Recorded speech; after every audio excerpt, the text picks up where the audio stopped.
శాసనమండలి సమావేశాల్లో వైసీపీ సభ్యులు ప్రవర్తన అమానుషంగా అమానవీయంగా ఉందంటూ ఏమాత్రం సందేహం. తిరుమల వెంకటేశ్వర స్వామిని దేశవ్యాప్తంగా ఉన్నవాళ్ళు పూజించే పరిస్థితి, అదే వెంకటేశ్వర స్వామి ఫోటోలు తీసుకొస్తామనేది జగన్మోహన్ రెడ్డి చెప్పినా వెంకటేశ్వర స్వామి రాజకీయాలకు అతీతంగా మనుషుల కన్నా చాలా ఎబో మనం దేవుడి గురించి మాట్లాడటం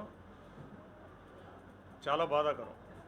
అలాంటి దేవదేవుడిని రోడ్డు మీదకి తీసుకొచ్చి ఆయన ఉత్సవ విగ్రహాలని బ్రహ్మోత్సవాలు కూరేగిస్తారు.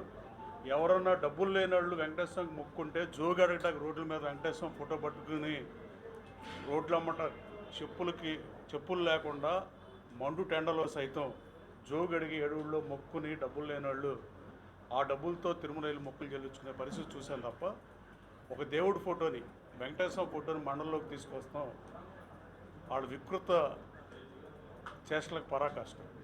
మిమ్మల్ని జగన్మోహన్ రెడ్డి చెప్పినా మీరు చేసినా ఆ దేవుడు మిమ్మల్ని క్షమించడని చెప్తూ రాజకీయాల్లో దేవుళ్ళ గురించి మాట్లాడటం చాలా బాధాకరం. ఇది ఒక హిందూ మతానికి సంబంధించిన అంశం కాదు, ఇది సెక్యులర్ దేశం. 100 కోట్ల పైగా హిందువులు ఉన్నా, మహమ్మదీయులు క్రైస్తవులు ఉన్నా ఆ రెండు మతాలు కూడా దీన్ని డెఫినెట్గా ఖండిస్తారు. ఎట్టి పరిస్థితుల్లో దీన్ని ఎవరో ఈ దేశంలోని ఎవరో స్వాగతించే పరిస్థితి లేదు, ఒక్క జగన్మోహన్ రెడ్డి తప్ప. మీరు కూడా దేవుణ్ణి పూజించి తిరుమల తిరుపతి ఎమ్మెల్సీలో చాలామంది నేను తిరుపతి వెళ్ళినప్పుడు చూశాను, ప్రతి నెల తిరుపతి వెళ్తాను.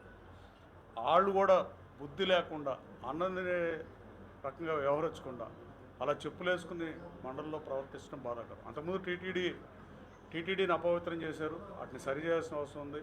లడ్డూ విషయంలో కూడా మనం ఎంత తక్కువ మాడితే అంత మంచిది. దేవుడి గురించి మాడటం మనకు ధర్మం కాదు, మనం ఆఫ్టర్ ఆల్ మనుషులం. అది గుర్తెరిగితే అది ఏ పార్టీ వాళ్ళకైనా మంచిది. వైసీపీ నాయకుడు చెప్పాడని వైసీపీ ఎమ్మెల్సీలు అలా చేయటం మీ ఇంట్లో మీ తల్లిదండ్రులకు కూడా నచ్చదు. ఒకసారి ఇంట్లో అడిగి చూడండి నాయన, మీకు తెలుస్తుందని తెలియజేస్తూ, గతంలో జగన్మోహన్ రెడ్డి టీటీడీనే కాకుండా గోవులను సంరక్షించడం అనేది గాలికి వదిలేసి మా హనుమాన్ జంక్షన్ నుంచి సంత నుంచి లక్షలాది రూపాయలు టోల్గేట్లో డబ్బులు కట్టి 2019కి ముందు గోజాత మీద ఏదో కట్నయ్యో అలాంటివి కబేళాలకు తరలించిన పరిస్థితి. కానీ 2019-24 మధ్య ఈ రాష్ట్రంలో ఉన్న శాసనసభ్యుల దగ్గర నుంచి చాలామంది మామూళ్ళు తీసుకుని టోల్గేట్ల దగ్గర తీసుకుని బోర్డర్లో ఆంధ్ర బోర్డర్లో గాలికి వదిలేసి ఇవాళ ఒంగోలు జాతి ఆవులు కొనాలన్నా వేలల్లో కూడా లేని పరిస్థితి. 1000-2000 ఆవులు మించి ఈ రాష్ట్రంలో లేవు. దేశవాళీ ఆవులు, ఒంగోలు ఆవులు మళ్ళీ మనుగడ సాధించాలంటే టీటీడీ కూడా 3 కోట్ల ఆదాయం ఉన్న దేవదేవుడికి నెయ్యి ఎవడో సప్లై చేయటం అనే కాన్సెప్ట్ని పక్క పెట్టి వాళ్ళే స్వామి కార్యం స్వకార్యం రెండు అయిపోతాయి. ఆ దేవుడికి చాలామంది గోదానం చేస్తారు, వాటికి గోశాల ఉంది. ఈ దేశవాళీ ఆవుల్ని సంరక్షించాల్సిన అవసరం గవర్నమెంట్ ఆఫ్ ఆంధ్రప్రదేశ్ మీద ఉంది, గవర్నమెంట్ ఆఫ్ ఇండియా మీద కూడా ఉంది. ఎక్కడైతే పుట్టినాయో ఎక్కడ పుట్టి వాటి జాతి మనుగడ ప్రసార్థకమయ్యే రోజుని వాళ్ళ సమాజంలో వచ్చేసింది. ఇప్పుడైనా తక్షణం టీటీడీనే గోవులను కొని గోదానం తీసుకున్నా, గోవులను కొన్నా, సాహివాల్ కానీ గిర్ కానీ దేశవాళీ ఆవులు కానీ నాటు ఆవులు కానీ ఒంగోలు ఆవులు కానీ తీసుకొని వాటిని మేపి ఆ దేవదేవుడికి నైవేద్యం మహా అపరాధం చేశాడు జగన్మోహన్ రెడ్డి. భక్తుల మనోభావాలను మాడుతున్నారు తప్ప అసలు సాక్షాత్తు శ్రీ వెంకటేశ్వర స్వామికే కల్తీ కలిపిన దాన్ని నైవేద్యంగా పెట్టిన పరిస్థితి. ఈ పరిస్థితి మారిపోవాలంటే తక్షణం టీటీడీ కూడా గోవులను మేపితే బాగుంటుందని రేపు అసెంబ్లీలో కూడా మాట్లాడి గౌరవ ముఖ్యమంత్రి గారి దృష్టికి తీసుకెళ్ళి అలా చేస్తే దేవదేవుడికి నెయ్యి ఉంటుంది, ఆయన లడ్డూలు తయారు చేయడానికి బయట ఆధారపడాల్సిన అవసరం ఉండదు. 2 అంతరించిపోతున్న గోజాతి కూడా మళ్ళీ పూర్వవైపు అంతరించుకుంటుంది.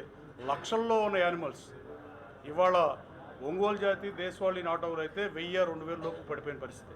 ఇంకెక్కువ రోజులు వెయిట్ చేస్తే ప్రభుత్వం ఏ రకమైన స్పందన ఇవ్వకుండా ప్రభుత్వం దీనికి విట్నెస్గా ఉంటే రాబోయే 4-5 సంవత్సరాల్లో ఇక ఒంగోలు జాతి ఆవంటే ఫోటోలు చూపించాల్సిన పరిస్థితులు వస్తాయి. నేను మొన్న అంతకుముందు ఒంగోలు ఎట్ల పందేలు ₹1 కోటి ప్రైజ్ ఇచ్చి పెట్టాం, 3 సార్లు పెట్టారు. అలాగే ఒంగోలు జాతి అంతరించిపోతుందని 3 సార్లు ఒంగోలు జాతి ఆవులు అందాల పోటీలు పెట్టారు. 2019లో గన్నవరంలో పెట్టినప్పుడు బాగానే వచ్చినాయి, 2021లో విజయవాడలో పెట్టిన బాగానే వచ్చాయి. కానీ మొన్న గన్నవరంలో సంక్రాంతికి పెడితే 70 ఆవులు కూడా రాని పరిస్థితి. ఇప్పుడు చాలామంది తిరుపతిలో పెడుతున్నారు, రేపు కేంద్ర మంత్రి పెమ్మసాని కూడా పెడుతున్నారు. ఇలా రాబోయే కాలంలో పశువులను ఆదరిస్తాకి ఇలాంటి పోటీలు కూడా ఏర్పాటు చేస్తుందిగా కోరుతూ వైఎస్ఆర్ కాంగ్రెస్ పార్టీ నాయకులు మీరు ఆలోచన చేయాల్సిన అవసరం ఉంది. అసలు మీరు తిరుపతి వెళ్ళి వెంకటేశ్వర స్వామికి దండం పెట్టుకునే ధైర్యం మీకు ఉండదని నేను మనస్ఫూర్తిగా నమ్ముతున్నాను. జగన్మోహన్ రెడ్డి కన్నా వెంకటేశ్వర స్వామి చాలా అబోవ్ అనే విషయాన్ని మీరు గుర్తిస్తే, పాపభీతి దైవభక్తి లేనప్పుడు చేసే పనులు తప్పయి, పాపభీతి ఉన్నా దైవభక్తి ఉన్నా ఎవడో నరమానవుడు చేయని పని మీరు చేశారు. తక్షణం మీరు స్వామివారికి క్షమాపణ చెప్పాల్సిన అవసరం ఉంది. Thank you.